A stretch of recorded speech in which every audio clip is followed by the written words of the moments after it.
Ces Japonais qui ont révolutionné la mode. Kenzo. Kenzo Takada, plus connu sous le nom de Kenzo, est né en 1939 à Himeji. Il se passionne très tôt pour la mode à travers les cours de dessin et couture enseignés à ses sœurs. Contre l'avis de ses parents, il abandonne les cours de langue pour rejoindre la Bunka Fashion College de Tokyo à la fin des années 50. Déjà à l'époque, ses yeux sont rivés sur Paris. Il débarque à Paris en 65 et débute sa carrière en vendant des croquis à de grands noms tels que Ferro ou Delahaye. Il présente son premier défilé en 70 dans sa première boutique appelée Jap dans la galerie Vivienne. Pour ses premières réalisations, il utilise des cotons japonais et des coupons achetés au marché Saint-Pierre. La société française est en ébullition. Elle est encore marquée par la révolution féministe et le soulèvement de mai 68. Une transformation qui se traduit rapidement dans la mode, où les femmes cherchent encore à libérer leur corps au travers des mini-jupes, des pantalons, ou en optant pour des pièces confortables. Très sensible à ses besoins mais également fin observateur des passants, Kenzo cherche à ce que ses vêtements apportent cette aisance à leurs propriétaires. Les couleurs et les fleurs de ses collections secouent le milieu de la mode parisienne.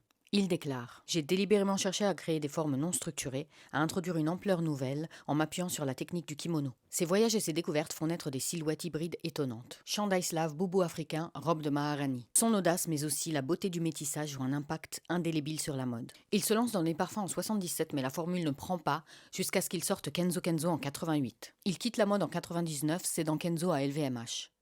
Le créateur actuel est Nigo. Pour Kenzo, la mode n'était pas réservée à une minorité, elle appartenait à tout le monde. Elle ne doit pas être trop sérieuse.